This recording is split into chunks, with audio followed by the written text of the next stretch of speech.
Porque não podemos deixar de falar do que temos visto e ouvido. Atos dos Apóstolos, capítulo 4, versículo 20.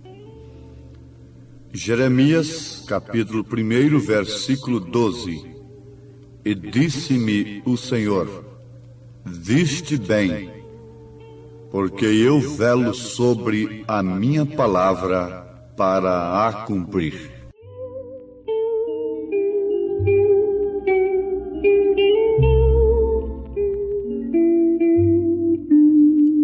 Ouvintes amados, irmãos preciosos, não existe maior felicidade, maior gozo do que a pessoa saber o que deve fazer. Que devo fazer, Senhor, para ter a vida eterna? Esta pergunta partiu de alguém que não matava, que não roubava, que não mentia, que não adulterava. Apesar de tudo isto, não sabia o que devia fazer. Agora notemos,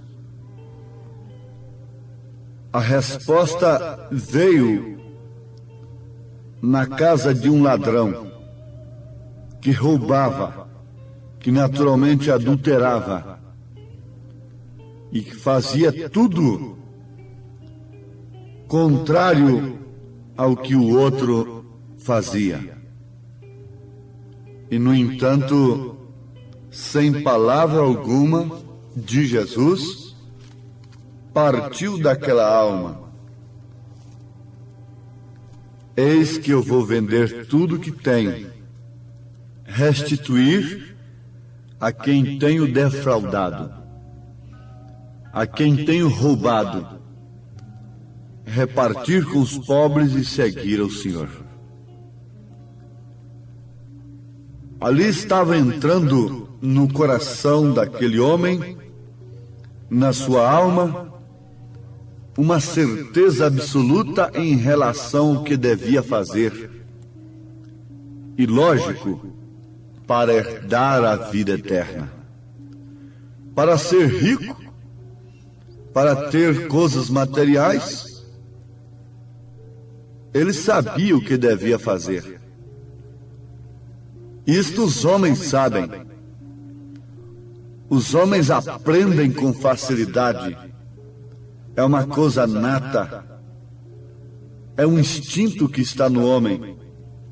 Aprender como fazer, o que fazer, e de qualquer maneira e de todas as maneiras, para vencer na vida, no sentido secular, no sentido material. Mas está aqui o gozo da verdadeira felicidade. É quando o homem, a mulher, a pessoa chega à conclusão do que se deve fazer para se libertar da escravatura, do pecado, para se libertar da insegurança, obtendo a segurança da vida eterna. Estando na palavra do Senhor, estando no fundamento verdadeiro, que é o fundamento dos apóstolos, não pode saber o que fazer. A pessoa não pode saber o que fazer, a menos que esteja no fundamento dos apóstolos. Eles sabiam, e por isso não podiam deixar de falar do que tinham visto e do que tinham ouvido. O evangelho dos apóstolos não era pregado com base em letras que mata. Evangelho baseado em letras mata, diz São Paulo. O Evangelho dos Apóstolos foi pregado à base do testemunho, da vida vivida. 1 Coríntios, capítulo 1, capítulo 2, mostra que o Evangelho de Paulo, o Evangelho dos Apóstolos, não foi baseado de maneira alguma em letra, em sabedoria humana, mas na demonstração de poder no Espírito Santo.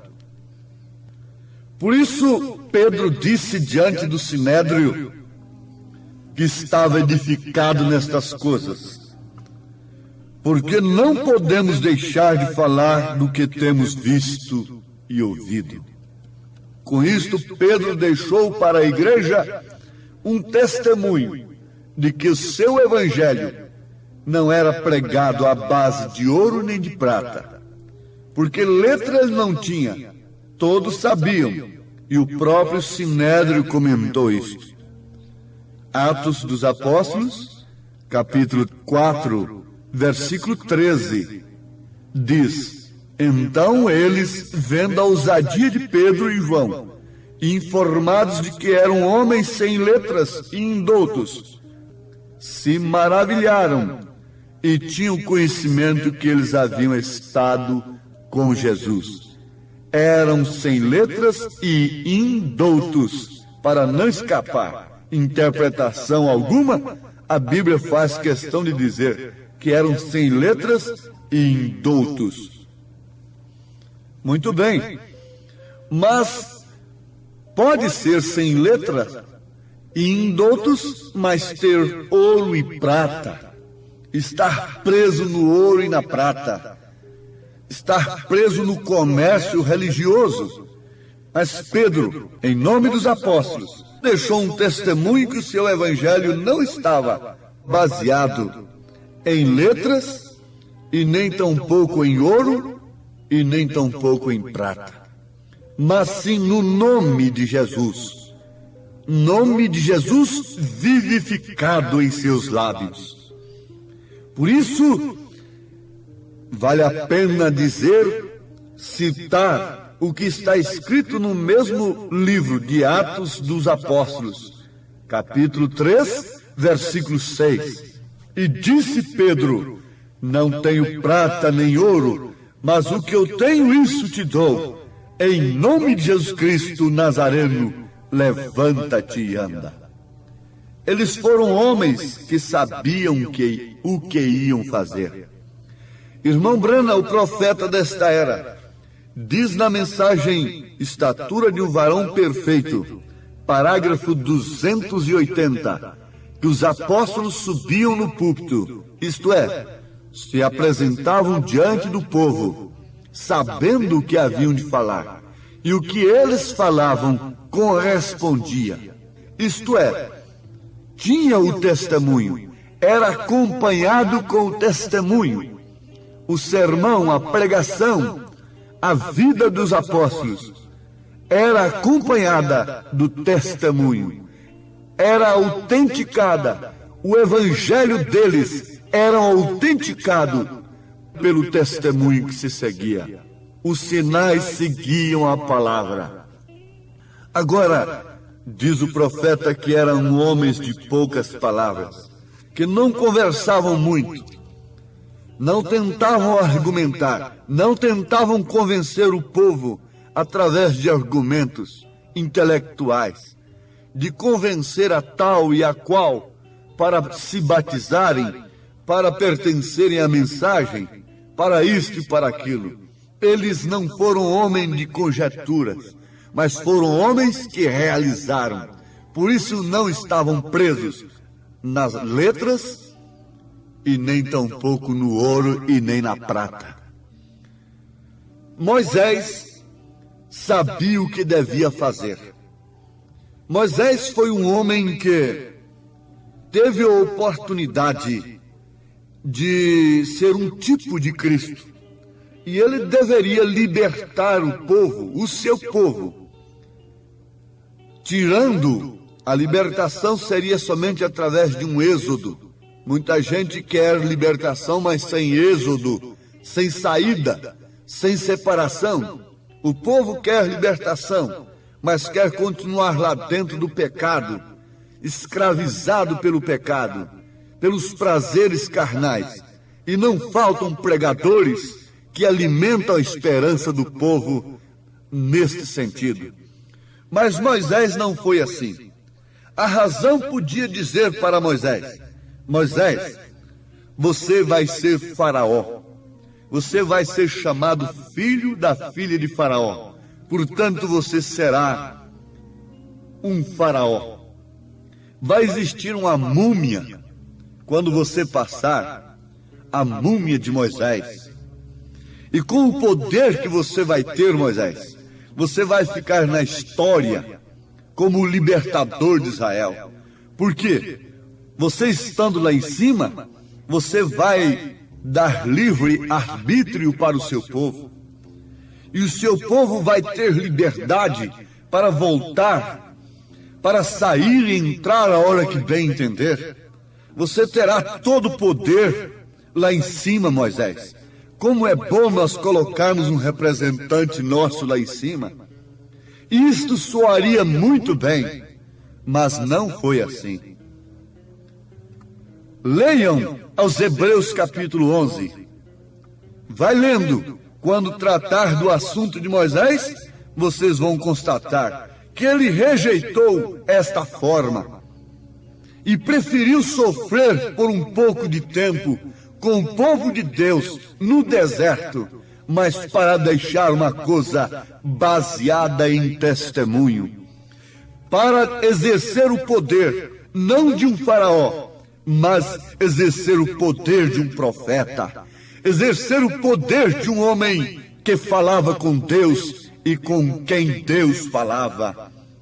Ele poderia ter tirado Israel de dentro do Egito com o poder bélico, com o poder de um faraó, mas ele preferiu tirar Israel com um pedaço de pau na mão, sob orientação do Deus de seus pais, do Deus de sua mãe. Ó, igreja que hoje me ouve, filhos de Deus, qual o poder vocês preferem? A igreja preferiu desta maneira. Ela mesclou a coisa. Ela gostava do poder de Deus, mas amou o poder do mundo.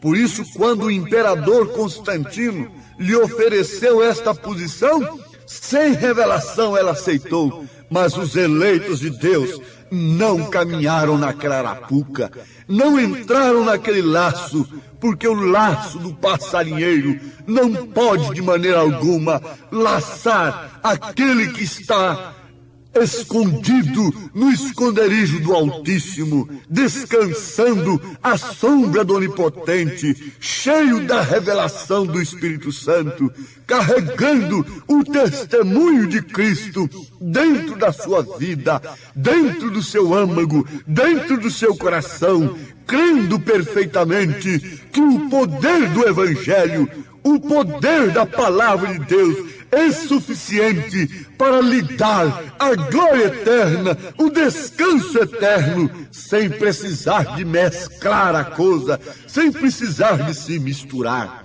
A palavra santo quer dizer literalmente separado. E Deus é santo. Deus nunca foi misturador. Deus é separador. Por isso, Abraão estava separado, sendo um tipo da noiva de Jesus Cristo. Ló estava lá dentro de Sodoma, gemendo, reprovando aquele desfile de modas que ele via ali naquelas igrejas, angustiando-se ali dentro e reprovando o sodomismo, mas estava dentro de Sodoma e de Gomorra. Ele não teve a revelação do testemunho de Cristo na sua vida, como Abraão teve. Abraão, ainda na sua luta, nessa dimensão humana, teve a experiência de receber a promessa e de alcançar a promessa. Teve a experiência de comer com Eloí a teofania de Deus. Teve a experiência de receber o pão e o vinho das mãos de Melquisedeque, uma teofania de Cristo, uma teofania de Deus, dando a ceia justamente no lugar onde vai descer a Santa Jerusalém, que Abraão saiu procurando como um peregrino pela fé. Oh, ouvintes amados, Moisés sabia o que devia fazer, Abraão sabia o que devia fazer, Elias sabia o que devia fazer, os apóstolos sabiam o que deviam fazer, por isso não mesclaram a sua fé, não misturaram a sua fé, e agora nesses dias, o eleito de Deus sabe o que deve fazer, porque tem em si o poder da fé perfeita,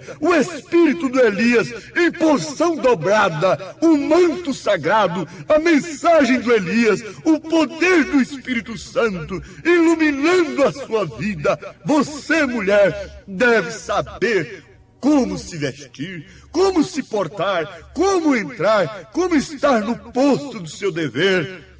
Você, homem, pela mesma forma, pregador, evangelista, diácono, cada um sabe o que deve fazer, porque se isso não acontecer, você ficará fora do posto do seu dever. No quarto selo, parágrafo 40, irmão Brana diz: Deus revelou a Moisés o que devia fazer. E Moisés o falou e sucedeu. Assim sucede quando em verdade vem Deus, quando vem Deus na vida de uma pessoa, quando vem Deus na vida de um homem. Ó amados, o Senhor vos contemple com a prorrogação desta mensagem. Isto é, o meu desejo é que o Espírito Santo continue vos falando. Moisés sabia o que devia fazer. Os apóstolos sabiam o que deviam fazer. A igreja primitiva soube o que devia fazer. Não houve uma doutrina, não houve uma imposição, mas ela sabia o que devia fazer naquele dia. Ai, ai, ai, ai do crente que não souber o que se deve fazer neste dia. Nicodemos era bonzinho, Nicodemos era moralista, Nicodemos tinha reputação, mas não sabia o que devia fazer. Você pode ser boa, você pode ser bom, você pode ter crido na mensagem, pode ter crido no profeta, mas você tem que saber o que se deve fazer para estar no posto do seu dever e viver um evangelho que testifica, que é autenticado pelo Espírito Santo, uma vida vivida, não somente palavras ocas, não somente sermões bonitos, mas uma vida vivida, testificando que você não tem letras, que você não tem ouro, que você não tem prata para se descansar nestas coisas, para lhe embaraçar, mas tem o poder do Evangelho, o poder da transformação, o poder da palavra em sua vida. Ó eterno Deus, te rogo com a minha alma, com meu espírito, que tu concedas a autenticação desta palavra em cada coração eleito, para que a fé perfeita inunde a vida de cada um. Em nome de Jesus Cristo. Amém, Senhor. Amém.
caminho,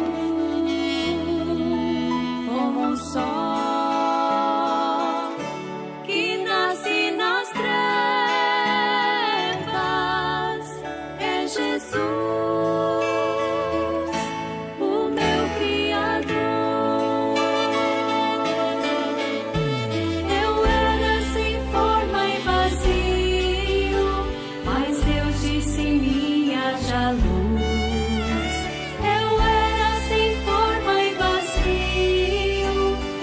Deus disse em mim haja luz,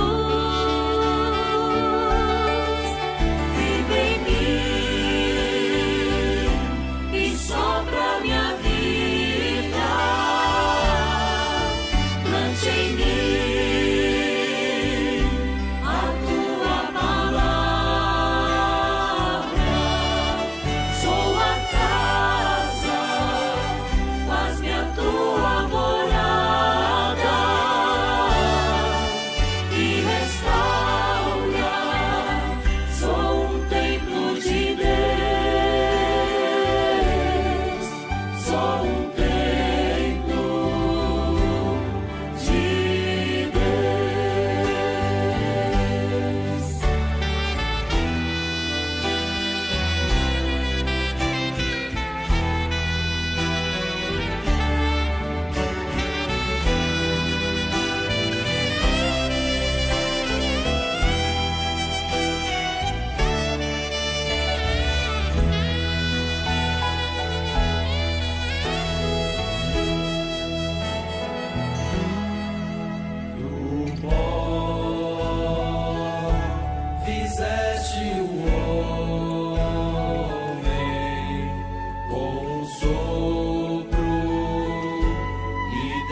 Disse em mim haja luz,